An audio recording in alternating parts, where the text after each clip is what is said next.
Yes, pagi-pagi, semangat pagi semua, semangatnya selalu pagi, selamatnya malam. Selamat Hari Natal untuk Anda yang merayakan, semoga kedamaian, sukacita, kesehatan, dan kemakmuran senantiasa menyertai kita semuanya. Seperti biasa, kita akan melihat market dari TradingView. Dimulai dari dolar indeks ya. Dolar dibandingkan dengan 6 mata uang utama dunia. Daily-nya sejauh ini kalau saya perhatikan trennya sudah mengalami penurunan. Coba kita konfirmasi dengan menggunakan 5 EMA. Ini sudah ya. Closing candle di bawah semua EMA.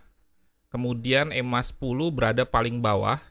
Tetapi sebetulnya walaupun secara teknikal dolar indeks sudah terjadi pembalikan tren dari bullish menjadi bearish, secara fundamental menurut saya tidak mendukung karena fundamental Amerika itu sebetulnya masih bagus. Terbukti dari tingkat penganggurannya stabil, kemudian juga bicara mengenai inflasinya itu mengalami penurunan setelah hyperinflasi dan tertinggi sepanjang sejarah Amerika. Data-data berkaitan dengan pertumbuhan ekonominya juga oke. Ditambah lagi sebetulnya data-data perekonomian kompetitor secara tidak langsungnya, misalkan seperti Eropa, apalagi Inggris, saat ini secara fundamental tidak terlalu baik. Dan secara sentimental pun, kalau kita perhatikan komposisi kepemilikan institusi besar akan long dan short pada data COT USD masih dominan long, walaupun di euro juga dominan long. Oleh karena itu, kalau Anda ingin melakukan buy XXX USD untuk long term, sebaiknya itu di Euro USD, jangan di GBP USD. Kenapa? Karena kalau kita perhatikan di analisa sentimental dengan memperhatikan data COT, kepemilikan institusi besar pada GBP dan pada yen, ini yen, 77% itu short, sedangkan pada pound sterling 64% short. Jadi arahnya secara mata uang tunggal, pound sterling itu banyak dilepas. Demikian juga dengan yen. Pada kasus euro itu memang banyak dipegang oleh institusi besar, terbukti longnya itu 68% dibandingkan dengan 32% data tanggal 13 Desember. Jadi dari sisi fundamental dan sentimental, USD itu cenderung masih perkasa sebetulnya. Kemudian saya juga sedikit memberikan tips dalam kaitannya dengan fundamental. Kalau misalkan kita belajar membaca economic projection, ini jarang sekali disampaikan atau ada materinya di YouTube.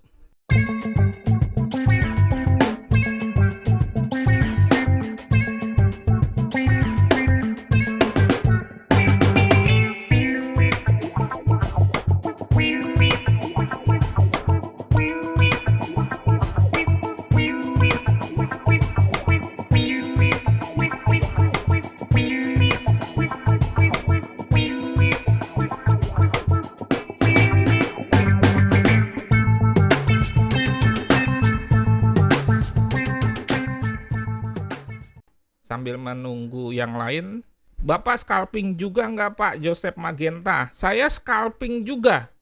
Sebentar saya lihat posisi saya ya juga. Oh ini udah kena TP nih. Tadi saya scalping. Ini account yang sama dengan yang kemarin ya. Kalau Anda lihat video kemarin, saya juga menggunakan account yang sama. Ini accountnya masih ya 390.000. Ini account yang terakhir kita live trading, live streaming Saya lupa tuh tanggal berapa. Equity 390, puji Tuhan sekarang sudah bertambah menjadi 430. Saya melakukan scalping juga intinya. Bicara fundamental sesungguhnya, bukan hanya melihat ada news atau tidak, kemudian suatu news itu merah atau hijau dan apa dampaknya, tetapi harus bisa menghubungkan satu data dengan data yang lain. Artinya, kita harus bisa memperkirakan, membaca kondisi ekonomi suatu negara. Nah, rata-rata bank sentral di dunia ini biasanya mengeluarkan proyeksi ekonomi yang disebut dengan economic projection. Pada negara Amerika, ekonomi projection ini disampaikan oleh The Fed dengan jadwal 4 kali 1 tahun atau per kuartal, per 3 bulan. Biasanya berbarengan dengan pengumuman suku bunga. Tetapi tidak setiap pengumuman suku bunga akan dirilis economic projection. Pengumuman suku bunga itu 8 kali 1 tahun dan itu jadwalnya tetap. Saya ulang sedikit, di sini ada rilis economic projection, FOMC statement, dan juga pengumuman suku bunga. Diikuti akhirnya oleh konferensi pers. Kalau Anda perhatikan di sini, kita lihat pengumuman suku bunga itu 8 kali 1 tahun ya. Ini Anda hitung 1, 2, 3, 4, 5, 6, 7, dan terakhir bulan Desember 8 kali. Pengumuman suku bunga pertama di tahun depan atau 2023 itu adalah tanggal 2 Februari. Ini pasti hari Kamis dan ini tentunya jam 2 dini hari. Kemudian kalau kita perhatikan economic projection ini per triwulan jadwalnya juga tetap. Nanti pada bulan Februari pengumuman suku bunga yang pertama itu belum diikuti dengan rilis economic projection, tetapi pengumuman suku bunga yang kedua di tahun depan, yaitu bulan Maret, itu akan diikuti juga dengan economic projection. Lantas economic projection tuh isinya apa, kan gitu pertanyaannya.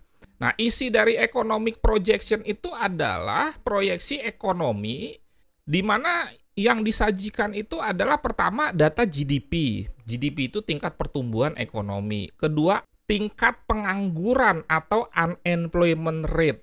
Nah, kalau kita perhatikan data ketenaga kerjaan, biasanya itu yang paling penting kan diumumkan setiap Jumat minggu pertama, terdiri dari 3 data. Pertama adalah data NFP, kemudian kedua data tingkat pengangguran, baru yang ketiga data upah buruh per jam.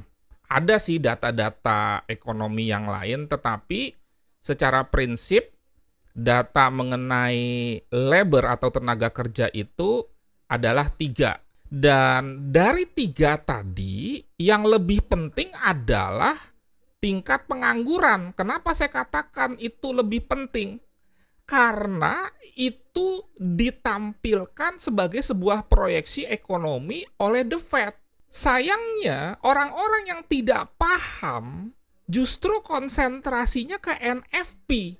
Padahal, kalau kita mengacu kepada economic projection, justru konsentrasinya itu ke tingkat pengangguran. Apalagi yang disampaikan dalam proyeksi ekonomi yang dirilis oleh The Fed yang 4 kali 1 tahun per triwulan tersebut adalah soal inflasi.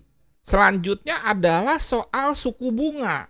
Jadi yang poin paling penting kita sederhanakan menjadi 4, yaitu GDP, kedua tingkat pengangguran, ketiga inflasi, keempat soal suku bunga. Ini data 21 September, di mana kalau Anda perhatikan, biasanya dalam setiap economic projection disampaikan perbandingan data sebelumnya dibandingkan dengan data sekarang. Jadi pada saat September ini akan dibandingkan dengan data economic projection yang dirilis sebelumnya yaitu Juni. Nah, kalau Anda perhatikan di Juni kita ambil dulu data 2022, proyeksi ekonomi menyatakan GDP 1,7. Ternyata di September berubah menjadi 0,2. Berarti di sini ada pesimisme bahwa tingkat pertumbuhan ekonomi Amerika akan menurun. Kira-kira cara membacanya seperti itu. Dan kita bandingkan dengan data di Desember. Pada September 0,2, kemudian di Desember diupdate menjadi 0,5. Berarti ada optimisme bahwa ekonomi Amerika membaik karena proyeksi ekonomi dalam hal GDP itu mengalami kenaikan dari 0,2 jadi 0,5. Nanti Anda lihat lagi, Anda perbandingkan lagi untuk tingkat pengangguran Juni 3,7, di September diproyeksi naik 3,8, ternyata di Desember diproyeksi turun lagi 3,7. Berarti kan ini optimis. Kalau kita bicara statement itu hawkish. Kemudian juga kalau kita lihat dari segi inflasi, sebelumnya diprediksi 5,2, kemudian di September naik 5,4, dan di Desember naik 5,6. Berarti diprediksi inflasi itu akan masih naik, sehingga efeknya apa? Salah satunya adalah kemungkinan untuk mengatasi naiknya inflasi itu, maka The Fed tetap akan melanjutkan program kenaikan suku bunga. Dan di dalam fundamental mingguan yang terakhir saya sampaikan sebelum pengumuman data suku bunga, saya sudah nyatakan, coba perhatikan pada saat Powell bicara secara lisan atau menyampaikan FOMC statement, ada nggak pernyataan bahwa mereka akan mulai mengurangi keaktifan di dalam menaikkan suku bunga? Ternyata tidak ada. Malah di dalam penyampaian lisannya, Powell bilang akan tetap melanjutkan kenaikan suku bunganya sampai benar-benar target inflasi sebagai sebuah negara maju rata-rata 2% tercapai. Berarti FOMC statement, kemudian juga pernyataan Powell di dalam press release-nya adalah hawkish. Dan itu kita kaitkan dengan economic projection. Perhatikan sekarang, pada tahun 2023, di September, dikatakan suku bunga 4,6. Sekarang kan suku bunga Amerika 4,5. Ternyata di Desember, proyeksi ekonomi dirubah menjadi 5,1. Makanya dolar kembali menguat.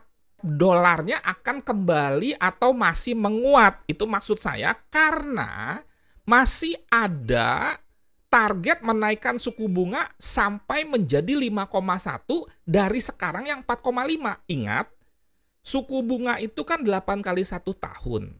Berarti kalau dia benar-benar ingin mencapai target 5,1%, kita bisa hitung. Tahun depan 2023 pengumuman suku bunga adalah Februari dan Maret. Kalau Februari naik 0,25, Maret 0,25 juga, maka tercapailah target The Fed menaikkan suku bunga dari 4,5% atau 4,6% menjadi 5 sampai 5,1%. Jadi kenaikan suku bunga kalau kita mengacu kepada proyeksi ekonomi The Fed di tahun depan masih ada kemungkinan 2 atau 3 kali lagi, sehingga itu berpotensi membuat dolar kembali menguat.